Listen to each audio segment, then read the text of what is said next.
Many people in New Zealand now stopping and taking a long, hard look at gun ownership rights in the country. That includes my next guest.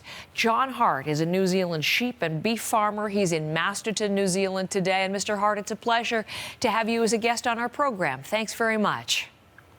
Good morning. Pleased to be here. On your farm, you had a semi-automatic rifle, right? Why? We originally had it for pest control. Now, I guess in different countries, different farming systems are often foreign to people who haven't been there. But in New Zealand, we have feral pigs and wild goats that are actually quite a serious pest on a lot of farms. So it's not unusual for rural farmers to have semi-automatic weapons to deal with those sort of animals. So that's why you had one in your property. And then came Friday. And you watched, as we all did, the horrific attack and a man with a semi-automatic weapon slaughter 50 people in those mosques. And what did that touch off for you? What kind of reflection? Well, I guess you have to realise that in New Zealand, that sort of scale of atrocity just hasn't happened in any of our recent history, in any lifetime. So for us, it was a huge shock. And I think for a lot of New Zealand, it was a real wake-up call that this sort of violence can happen in New Zealand, and I think it's probably shaken us out of some complacency about what that means for the availability of those weapons. It certainly seems to have done so for you, because what did you then do?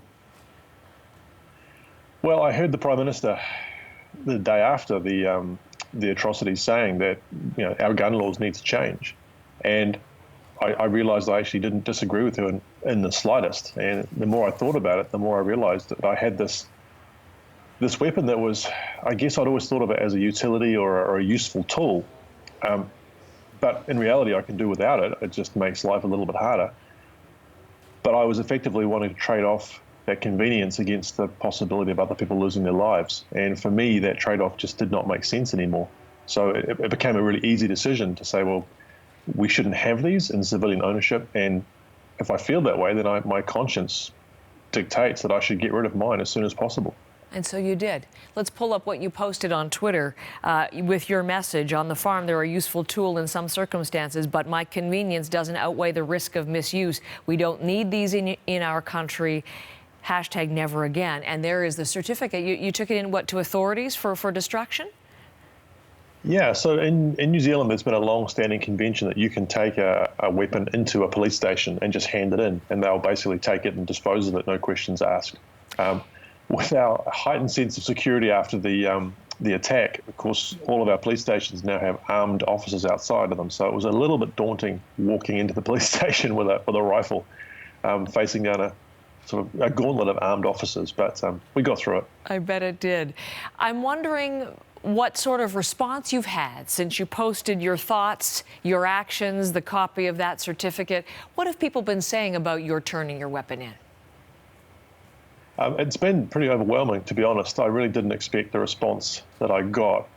Initially from within New Zealand, people were very supportive, very, very few negative responses. And I think a lot of people recognised that it was the time to start doing something. And then international responses started pouring in, which I hadn't really expected from all over the world. And that was overwhelmingly positive as well.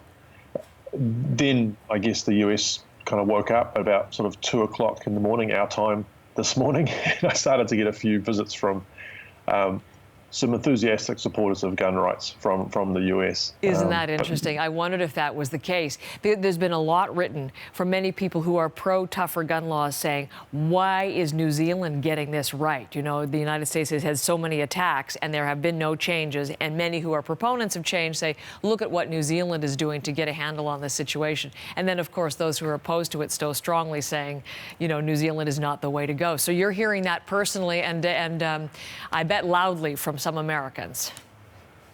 Absolutely, and there's I'm not suggesting it's organised, but there's a lot of NRA talking points filtering through, and there's a lot of pushback. It's a fairly loud minority, so I'm not too concerned about it. That sort of rhetoric doesn't really find a place to land in New Zealand. Most Kiwis are not in that kind of mindset of accepting NRA talking points.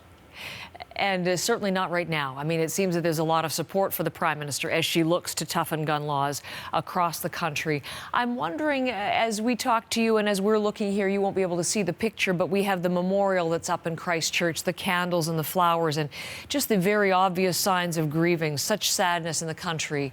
The tougher gun laws may be one change, but I'm wondering how overall you think this is going to affect people in New Zealand and the country in the longer term? That's a really good question. And a lot of the discussions I've had over the last 24 hours have been around, certainly firearms and the gun laws, but we've got to address the root cause of what made this man do what he did. And, we have to acknowledge he came from Australia to carry out his plan. But I have no doubt that there are people like that in New Zealand as well, in every country. So there's a lot we have to do as a country to really dig into the deep roots of white supremacy and what that means as a society. I've really enjoyed talking to you. As we say goodbye, I'm going to just get our director to pull up that picture of you with the T-shirt that you're wearing. Be kind, because that's a super nice message on which to leave our conversation. I'm guessing you're going to keep, Mr. Hart, other firearms on the farm. Is that right? Absolutely. It doesn't. We're not giving everything up by any means. It's just that particular class of weapon. I think there's just no place for it in this country. Pleasure to speak with you today and to hear your story. Thanks for joining us in Canada. Thank you.